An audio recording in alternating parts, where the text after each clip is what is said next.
কেমন আছেন সবাই? শেয়ার করি আমাদের পঞ্চম মাসের ইফতারি। তো এটা ছিল ইফতারি টাইমে। হ্যাঁ, এটি এখানে মটরের ঘুগনি করেছিল মা, নিম পাতার বড়া, পেঁয়াজি, আলুর বড়া, হ্যাঁ, আর হচ্ছে পেঁপে, কলা, আপেল, শসা, লেবু, তরমুজ সমস্ত কিছু ছিল। আর এখানে পাড়ার মসজিদ আর কি ইফতারি দেওয়া হয়েছিল, বাড়ি বাড়ি দিয়েছে সেটা। হ্যাঁ, তো ইফতারির আগে যে জেঠা আর পিলপিলি হাঁড়ি খেলা করছিল, আমাদের বাবা সব ঢেকে ঢুকে রেখেছিল। আমি ভিডিও করার জন্য একটু খুলে নিয়েছিলাম। আর মা শরবতটা বলেছিল তখন এখানে। আর এই যে আমার জয়া আমাকে আর কি ওই লাভ বলছিল আঙুলকে। এটাও ফোনে তো দেখেছে রিলসে। তো হ্যাঁ, যে মা এটা করো, এটা হচ্ছিল আমাদের প্রথমবারে।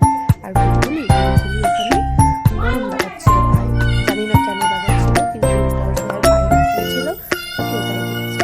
তারপরে ইফতারির টাইমের আগেই বুলবুলি ইফতারি করা শুরু করে দিয়েছে, কারণ সে অপেক্ষা করতে পারে না। হ্যাঁ, তো সে সেখানে ইফতারি করছে। হ্যাঁ, ছোট মানুষ যেই দেওয়া হয়েছে সঙ্গে সঙ্গে ও শুরু করছে। ও কিন্তু কিছুই খাবে না, ওই ঘুগনিটা একটু চামচ করে এই যে মা সবার মানে প্লেটে প্লেটে ইফতারি বেড়ে আনছিল। আর ওইদিকে আমার বোন আর কি শরবতটা আবার বানাচ্ছে, একটা লেবুর শরবত হয়। মানে ইফতারি করার পর যদি লেবুর শরবত না দেয় না, তাহলে আমরা সবাই খাই না। এটা তারপর খেলা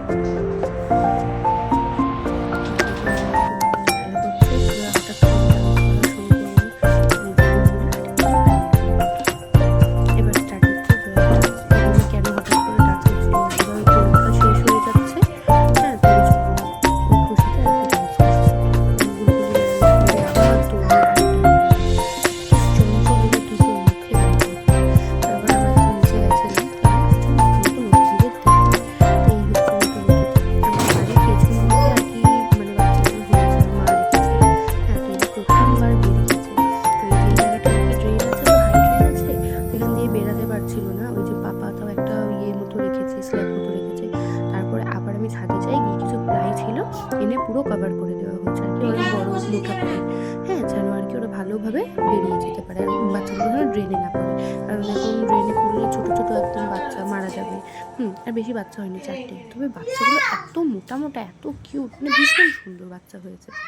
আর এই যে ভিডিওর শেষে এটা হচ্ছে আমার ঠাকুমা, মানে আমার দাদি মায়ের মা। হ্যাঁ, আমার দাদিমা মারা গিয়েছে, এটা আমার দাদিমা, কিন্তু এখনও তার মা বেঁচে আছে, প্রায় 104-105 বছর বয়স।